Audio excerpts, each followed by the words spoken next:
जय श्री राम। नमस्कार दोस्तों, बात करते हैं आज हम। कुछ लोग विवाह उपरांत एक्स्ट्रा मैरिटल अफेयर्स करते हैं, यानी अन्य महिलाओं के साथ भी संबंध रखते हैं। कुछ महिलाएं भी हैं जो अब विवाहोपरांत एक्स्ट्रा मैरिटल अफेयर्स रखती हैं, अलग पुरुषों के साथ संबंध रखती हैं। कुछ युवावस्था में ही मानसिक एवं शारीरिक सुख पाने के लिए ऐसा कार्य करते हैं, और कुछ लोग तो लिमिट क्रॉस कर देते हैं। देखिएगा आप, कुछ लोग ऐसे हैं जो शारीरिक सुख पाने के लिए बलात्कार, छोटी बच्चियों के साथ गलत व्यवहार, उसको मार डालना, किसी भी सीमा तक क्रॉस कर जाते हैं। और कुछ महिलाएं ऐसे हैं जो शारीरिक सुख पाने के लिए वेश्यावृत्ति के धंधे तक पहुंच जाती हैं। कैसे बनते हैं ऐसे योग कुंडली में, आइए इस विषय में हम बात करते हैं। जैसा कि आप जानते हैं, काल चक्र की कुंडली में सप्तम भाव के स्वामी शुक्र होते हैं, और शुक्र जो है प्रेम, सौंदर्य, आकर्षण के कारक होते हैं। तो इसके लिए शुक्र का जो होता है पोजीशनिंग होता है वो काफ़ी मायने होता है। पहला हम पोजीशन देखते हैं कि अगर चंद्रमा बैठे हैं, मान लीजिए चंद्रमा यहाँ बैठे हुए हैं, ठीक है, और चंद्रमा के अगले घर में शुक्र हो, चंद्रमा बैठे हैं, चंद्रमा के आगे अगले घर में शुक्र बैठे हों, तो ऐसा देखा गया है कि चंद्रमा मन के कारक हैं, और मन जो है उसको जातक को अलग शारीरिक संबंध बनाने के लिए प्रेरित करता है। पहला पोजीशन हुआ। दूसरा पोजीशन देखते हैं, चंद्रमा जहां बैठे हुए हों वहीं पर शुक्र विराजमान हो। चंद्रमा जहां बैठे हुए हैं वहीं पर शुक्र विराजमान हो, और चंद्रमा जो है अपनी नीच राशि में हो। चंद्रमा की नीच राशि कौन सी होती है? वृश्चिक राशि होती है। 8 नंबर की जहां राशि लिखी हुई होगी, अगर वहां चंद्रमा बैठे हुए हैं, और यानी जातक का मन पर एकदम कंट्रोल नहीं होगा, जातक एकदम मानसिक रूप से एकदम स्वस्थ नहीं होगा, ऐसा जातक मन पर अत्यंत उसकी पकड़ एकदम ढीली होगी, और शुक्र जो है साथ में रहेंगे, तो ऐसा प्रायः देखा गया है। ऐसी महिलाएं जो होती हैं वेश्यावृत्ति के कार्य करती हैं, या उनके अलग अलग महिलाओं पुरुषों के साथ काफ़ी संबंध देखे गए हैं। अब हम बात करते हैं, शुक्र अगर मंगल के साथ में बैठे हैं, या फिर शुक्र जो है मंगल के घर में बैठे हुए हैं। शुक्र मान लीजिए यहां बैठे हुए हैं, शुक्र और मंगल कहीं भी बैठे हुए हैं, या फिर शुक्र जो है मंगल के घर में बैठे हैं। मंगल का घर कौन सी राशि होती है? 1 नंबर की राशि और 8 नंबर की राशि मंगल के अपना घर होता है।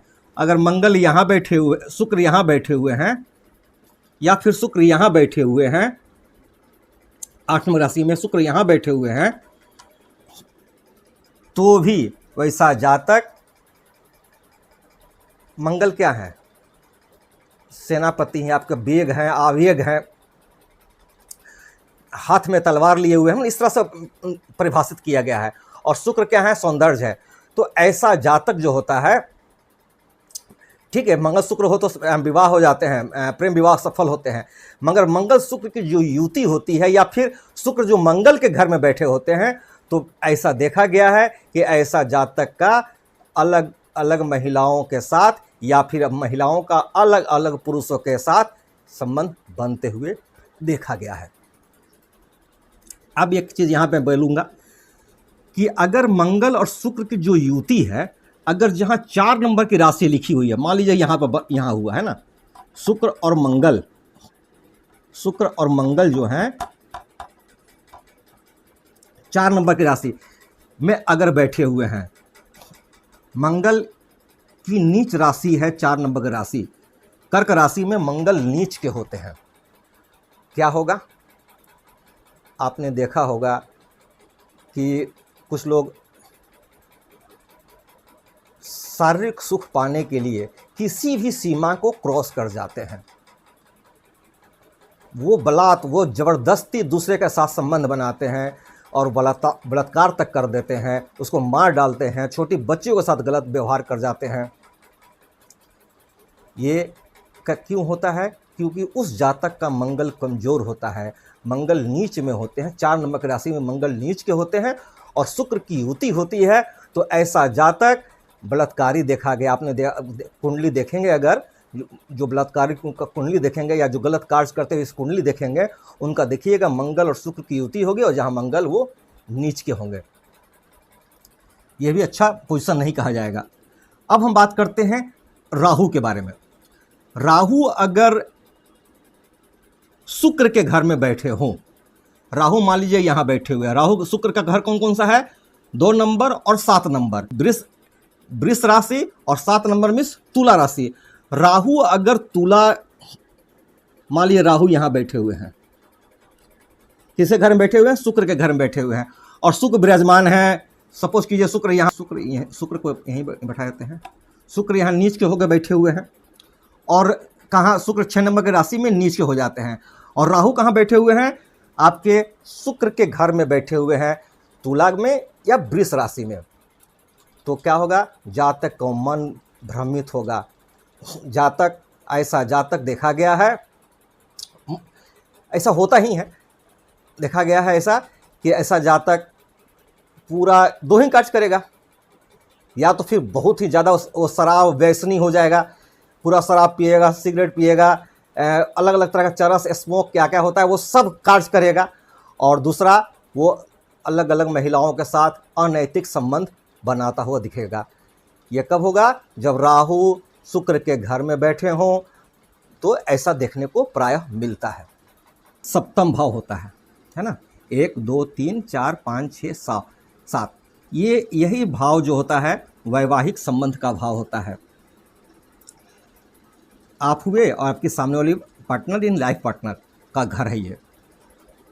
अगर आपके सप्तम भाव में मंगल,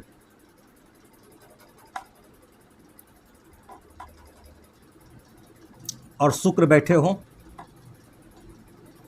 तो डेफिनेटली जान लीजिए ऐसा एक तो मांगलिक दोष तो लगा ही, साथ साथ ऐसा जातक जो है उसका अलग अलग महिलाओं के साथ, या फिर आपके पास अगर आप महिला का है तो उसका अलग अलग पुरुषों के साथ संबंध होगा ही। दूसरा कंडीशन क्या हुआ? शनि, मंगल और शुक्र यहाँ पे बैठे हुए हों, शनि हो, मंगल हो और शुक्र हो, तो भी जातक देखेंगे कि विवाहोपरांत या विवाह से पहले भी उसके अलग अलग महिलाओं के साथ संबंध देखेंगे। तीसरा पोजीशन,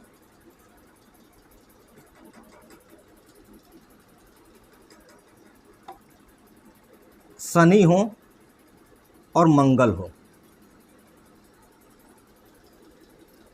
अगर जातक के कुंडली में सप्तम भाव में शनि हो और मंगल हो,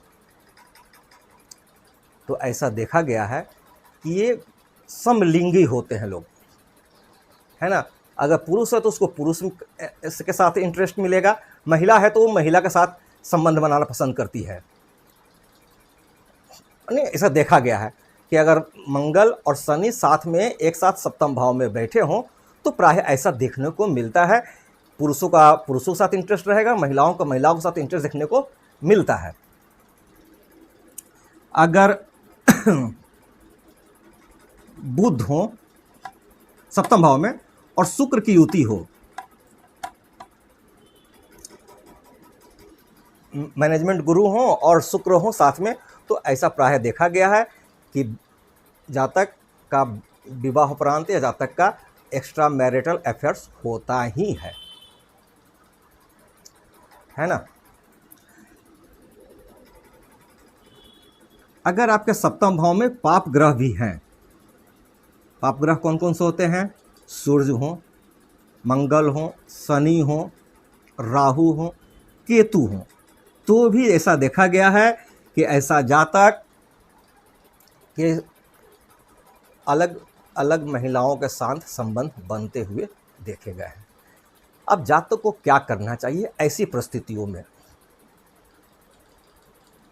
पहला कार्य ये करना चाहिए कि अगर आप अपने गार्जियन हैं और आप अपने बच्चे की कुंडली में अगर अपने देख रहे हैं, संतान के कुंडली में अगर ये योग बनता हुआ देख रहे हैं, यहाँ मैं बोलूँगा कि अगर मान लीजिए कोई योग बन रहा है तो उसको देख लेंगे कि डिग्री वाइज वो अगर अंतर है, मान लीजिए शनि और मंगल है, शनि का डिग्री मान लीजिए कि 6 है और मंगल का डिग्री 22 है, तो फिर ये योग उतना सक्सेस नहीं होगा। ये सक्सेस कब होगा? जब शनि हो 15 पे, ये हो 13 पे हो, या ये 16 पे हो, तब जाकर के दोनों अगर युति बन रही है तो दोनों का डिग्री वाइज जो है ना, माने करीब करीब बराबर होना चाहिए, 2-4 डिग्री का अंतर हो तो चलेगा। अगर ज़्यादा डिग्री वाइज अंतर है तो फिर ये संयोग फेल कर जाता है, ठीक है ना। तब उसे जातक को जरूरत नहीं है डरने की। तो अगर किसी गार्जियन को अपने बच्चों की कुंडली में अगर ये योग दिख रहा है तो जातक तो ऐसे गार्जियन को सचेत होना चाहिए, या फिर किसी अपने लाइफ पार्टनर की कुंडली में विवाह से पहले देख रहे हैं तो थोड़ा सचेत रहें। करना क्या होगा, जब भी उसकी दशा महादशा आवे, अंतरदशा आवे, तो जातक को उस ग्रह से, मान लीजिए मंगल का है तो मंगल के बीज मंत्र का पाठ करे, हनुमान जी के मंदिर में जाए, मंगल से संबंधित वस्तुओं का दान करे, लाल वस्तुओं का दान करे, गुड़ हुआ, लाल रंग के फल हुए, लाल मिर्च हुआ, लाल रंग का कपड़ा हुआ, इस तरह दान करें, हनुमान जी के मंदिर में जाए। अगर शुक्र अगर आपके खराब हैं तो शुक्र के बीज मंत्र ओम द्राम द्रीम द्रोम सह शुक्राय नमः का जाप करें, सफ़ेद वस्तुओं का दान करें, चावल, दूध, घी, दही, सफ़ेद मिठाई का दान करें, कन्याओं को खीर खिलावें, माँ भगवती की आराधना करें, सफ़ेद रंग के कपड़े पहनने का आदत डालें और शुक्रवार की पूजा करें, तो आपको राहत मिलती हुई दिखाई देगी, है ना। शनि है तो शनि से संबंधित कार्य करें, मंगल है तो मंगल से संबंधित करें, अगर आपका चंद्रमा खराब है तो भगवान शिव की आराधना करें। जातक अगर इस तरह का उपाय करेगा तो फिर उसके लिए काफ़ी अच्छा रहेगा, उसको राहत मिलती हुई दिखेगी।